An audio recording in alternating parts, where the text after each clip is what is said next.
The US is home to 423 national park sites that span over 84 million acres, providing visitors with breathtaking views and some of the most diverse and beautiful nature that the US has to offer. Each year, millions of people flock to these national parks to walk the trails and see the sights for themselves, but some may never return. Number 5. 30-year-old George Panka set off on June 17, 2011, with high hopes for the day ahead. George had joined his church group of around 80 members in their trip to the Yosemite National Park, and the group had spent time hiking and exploring the natural beauty of the park. George was described by those who knew him best as a very active member of his church in Lawndale, and a devoted son to his mother. On June 17, 2011, George and around 20 others decided to walk the Upper Yosemite Fall Trail.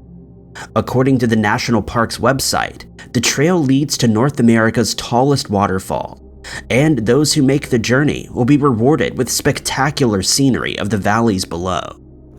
George and the rest of the group successfully made it to the top of the trail, and stopped to take in the natural beauty before them.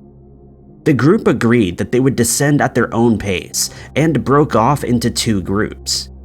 At some point during this descent, George became separated from his group, who assumed that George had gone down without them or was behind them. His friends confirmed to authorities that they last saw him getting water from a creek on the trail at around 2:40 p.m. that afternoon. When the group reached the Yosemite Valley floor and found no sign of George, alarm bells started to ring. They waited for everyone on the trail to regroup, and by 9 p.m., George still hadn't turned up. It was then that they decided to contact the National Park Service and report him missing. A search of the trail and surrounding areas was conducted, with over 105 people from various agencies joining the search for George. Despite an extensive search effort, no sign of George was ever found, and as of 2022, he remains missing. George Panka is described as a white male with brown hair and blue eyes, 5'10" to 5'11", and 230 to 240 pounds. He was last seen wearing a black tank top or black t-shirt with the image of a dog tag reading D&B on the front, gray tracksuit bottoms with a black and white stripe down the leg, and gray and blue shoes. He was also carrying a blue cloth bag with limited supplies. Authorities believe that George either got lost or became injured on the trail, and despite numerous search and rescue attempts, nothing has ever been found. George's friends and family are now desperate for answers as to what happened to their loved one. Anyone with information is urged to contact Special Agent Steve Yu of the Yosemite National Park Service on 209-379-1992, quoting case number NP1403-4311. You can also contact Allison O'Neill of NamUs at 817-372-4169. Number 4. 18-year-old Dillon Poi from the Big Island, Hawaii, was always looking for the next big adventure. In 2015, Dillon was in his final year at school, and in February of 2015, he was on the island of Oahu for a school trip. Dillon's grandmother, Martha Bear, agreed that he could stay with her over the weekend, giving the two an excuse to spend some quality time together. However, that quality time would be cut short on February 27, 2015, when Dillon boarded a bus headed for the infamous Stairway to Heaven, also known as the Haiku Stairs. This trail is a very dangerous one, with the Hawaiian government making it illegal to hike in 1987. However, that hasn't stopped people. Dillon had told his grandmother that he wanted to hike these stairs, and his plans were met with concern and a stern warning. His grandmother warned him that those stairs were closed to the public due to safety concerns, and that attempting to go there was a bad idea.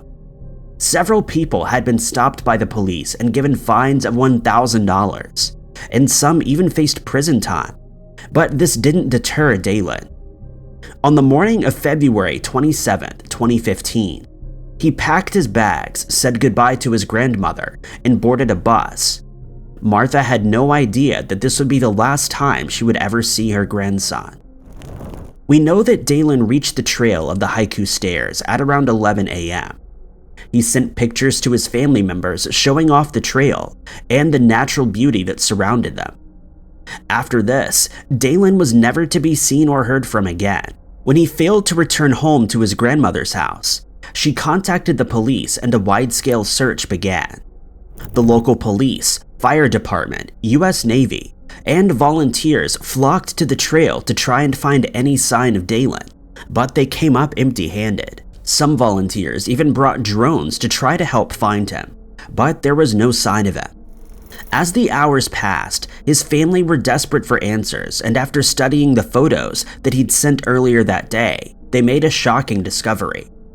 Hidden deep in the bushes of one of Dillon's photos, they discovered a strange man crouching and looking as though he was watching him. Dillon's family shared this discovery with the local authorities. However, they were never able to identify the man. Was this merely a coincidence, or was Dillon being followed on the trail? The search continued, and after a few days, the search was scaled back and eventually suspended.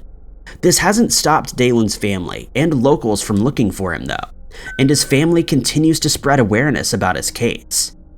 In an interview for Hawaii News Now, Dillon's uncle, Chris Nazara, said that they were overwhelmed by the support from the local community, and said that it shows the aloha spirit at work and truly reflects Hawaii and its people.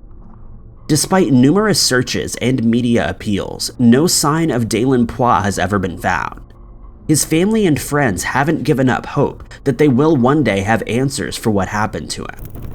Dillon is described as a Pacific Islander with black hair and brown eyes, 5'7" and 150 pounds. He was last seen wearing a white long-sleeve t-shirt, black surf shorts, slippers, and was carrying a red backpack. Anyone with information is urged to contact Detective Michael Garcia of the Honolulu Police Department at 808-529-3111, quoting case number 1508-2583. Number 3. The sudden disappearance of Gilbert Gilman has baffled experts for many years, and the details surrounding his disappearance have led to many questions. Did Gilbert disappear because he got lost in the wilderness, or did he run away to become a spy for the US? According to sources, Gilbert's career had been a colorful one.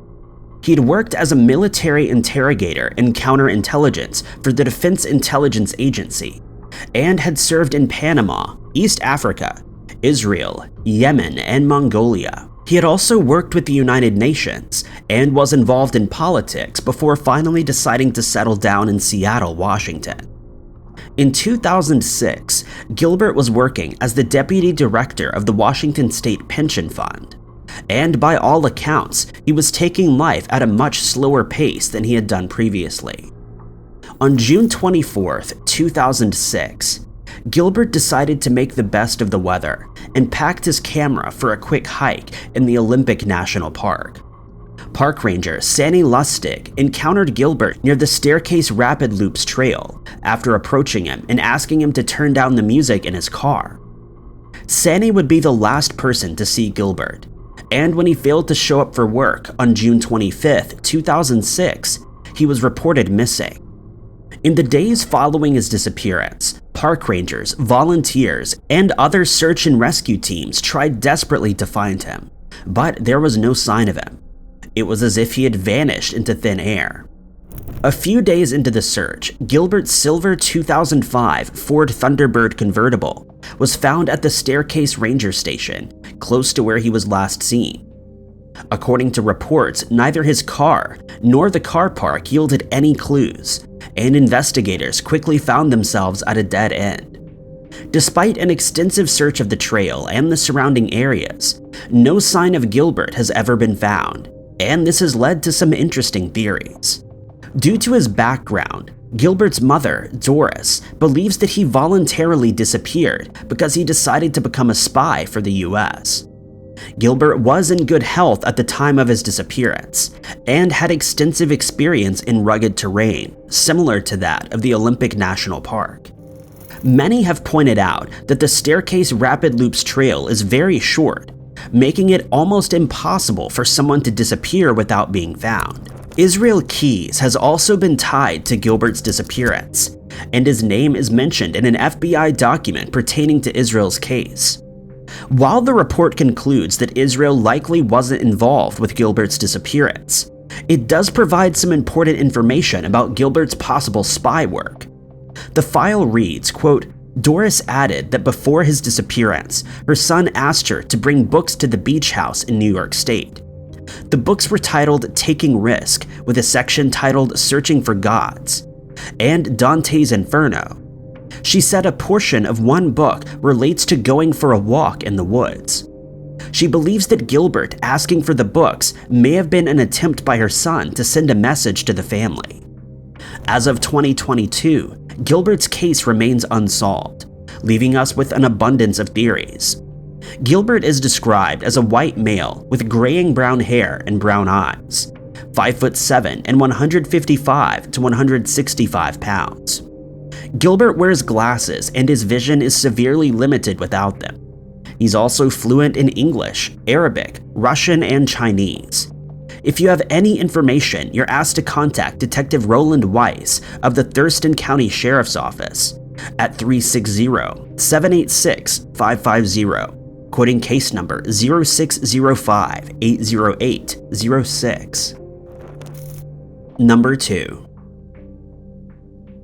21-year-old Drake Kramer had recently finished his associate's degree at Northwest Vista College and had enrolled at the University of Texas to study geology. By all accounts, the future was looking bright for Drake, and those who knew him best described him as a hard-working, good student who loved nature. On January 31st, 2015, Drake's behavior took a strange turn, and over the following days, a mystery began to unfold. On January 31st, 2015, Drake texted his family, saying that he'd driven to California and then on to the Grand Canyon. Records confirm that Drake checked into the Bright Angel Lodge on the south rim of the Grand Canyon National Park on January 31st, 2015.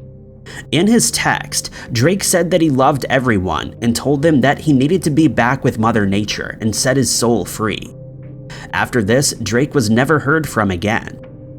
Witnesses at the Bright Angel Lodge reported seeing Drake on February 1st, 2015, but after that, he vanished into thin air.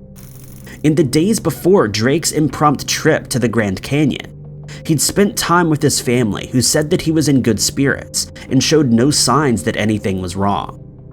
After receiving this bizarre text, his family members tried to get a hold of him, and as February 2nd rolled around and there'd still been no contact, they officially reported him missing. A large search of the area was conducted, but nothing was found. The only piece of evidence Drake left behind was his car in the car park of the lodge. Drake is described as a white male with brown hair and blue eyes, 5'6" to 5'8", and 135 to 145 pounds. He was last seen wearing a gray and green sweatshirt, blue jeans, and a dark bandana or dark baseball hat, with black Adidas shoes. Anyone with information is asked to contact Philip Oakes of the Grand Canyon National Park Service on 928-814-3652, quoting case number NP15009-239. Number 1. 22-year-old David Barkley Miller was employed by the Sedona Forest Service in 1998, and his colleagues never expected that somehow down the line they would be searching for one of their own. According to David's family, from a young age, David showed an interest in the outdoors, and his parents couldn't hold their adventurous son down. If there was a mountain range to be explored or a trail to be hiked, rest assured that David had already either completed it or had it on his to-do list. David's high school sports coach told the Washington Post, quote, I've coached for 20 years and I've never seen a kid like him who would give everything he had. So when David graduated from Bates College in Maine, the world truly was his oyster. Shortly after his graduation, David received a phone call that would change his life forever. The US Forest Service wanted to hire him, and shortly after, he started his dream job. That job was short-lived though, and when David failed to report for work on May 21st, 1998, his coworkers knew that something was wrong. David was last seen on May 19th at the Beaver Creek Ranger Station and had left a note telling his coworkers that he was going to hike in the Red Rock Secret Mountain Wilderness area. David had planned to go on a 2.5-day hike before returning to work. However, this never happened. When his coworkers realized he was missing, a wide-scale search began, but no sign of David was ever found. The only piece of evidence was his abandoned car at Vultee Arch Trail, but this did little to help the investigation. David's friends and family never forgot about him and hoped that one day they will finally have answers. Investigators noted that it was strange for someone as well versed with the terrain around them to simply vanish into thin air.